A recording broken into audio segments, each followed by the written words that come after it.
আসসালামু আলাইকুম প্রিয় ভাইয়েরা এবং আসসালামু আলাইকুম প্রিয় আসসালামু আলাইকুম প্রিয় ভাইয়েরা এবং বোনেরা। পুরুষ মানুষের জীবন যে কতটা কষ্টের সেটা আপনাদের আজকে নিজ চোখে দেখাই। দেখেন,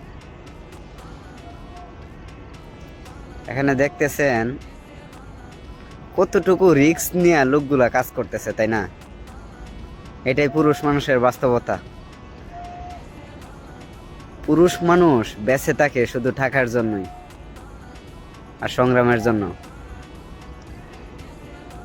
কতটুকু রিস্ক নিয়ে কতটুকু উপরে দেখছেন বিষয়টা। টাওয়ার তৈরি করতেছে।